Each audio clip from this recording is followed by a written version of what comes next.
কেউ পরীক্ষা খারাপ করছে, বাপে বকা দিল, মায়ে বকা দিল, মার দিল, আত্মহত্যা করে ফেলছে। কেউ প্রেম করতে চাইছে, মেয়ে রিজেক্ট করলো, আত্মহত্যা। ছেলে রিজেক্ট করলো তো আত্মহত্যা। মানে এটা সামান্য বন্ধুর সাথে ঝগড়া হয়েছে, আত্মহত্যা। খেলতে গেছে, মারামারি হয়েছে, আত্মহত্যা। মানে এটা কেন জানি মনে হচ্ছে কি ফ্যাশনের মতো এসে গেছে।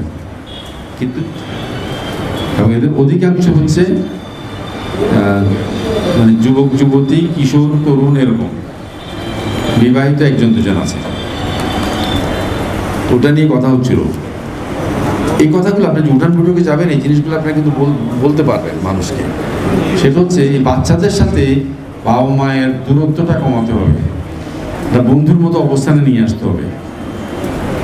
এই আত্মহত্যার টপিকটা উঠাইয়াই বললেন যে বাবা মায়ের সাথে যদি বাচ্চাদের ওই সম্পর্কটা থাকে, তাদের যে কোনো জিনিস এসে বাবা মায়ের সাথে শেয়ার করতে পারে, বাপ মা যে কোনো জিনিস তাদের সাথে কথা বলতে পারে। এই বন্ধুত্বপূর্ণ সম্পর্কটা যদি হয়, তাহলে কিন্তু অনেক ক্ষোভ, অনেক দুঃখ, এটা কিন্তু অটোমেটিক্যালি শেষ হয়ে যাবে।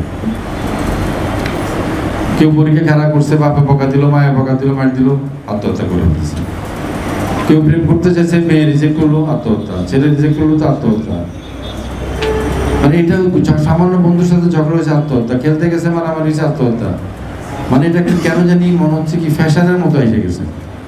কিন্তু যে বাচ্চাটা আত্মহত্যার রাস্তাটা বেছে নিচ্ছে, তাকে এই জিনিসটা বোঝানোর দরকার আছে। তোমার আত্মহত্যা মানে পরিবারটাকে ধ্বংস করে দিয়ে যাওয়া যাবে। তোমার বাপের চোখের পানে জীবন শেষ হবে না, মায়ের চোখের পানে জীবন শেষ হবে না, এটা চলতেই থাকবে।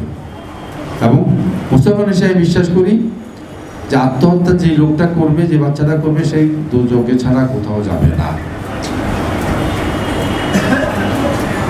আজকে আমি আমার বক্তব্য বলছিলাম, একটা ঘটনা আছে বদরের যুদ্ধের সময়, আপনারা সোহেল হুজুর সহ অনেকে জানবেন।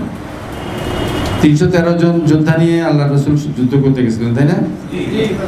এর মধ্যে কিছু শহীদ হয়েছেন। একজন যোদ্ধা মৃত্যুর খবর আসলো আল্লাহ রাসূলের কাছে। সাহাবারা বললেন যে জানাজার ব্যবস্থা করতে হবে। আল্লাহ রাসূল বললেন যে না, জানাজা তো পড়া যাবে না, করবো না। কেন? বলে সে যুদ্ধ করছে, আমাদের পক্ষে আহত হয়েছে, কিন্তু আহত হওয়ার পর ব্যথাটা এত বেশি, এটা সে সহ্য করতে পারছিল না। সহ্য করতে না পেরে সে নিজেকে নিজে হত্যা করছে।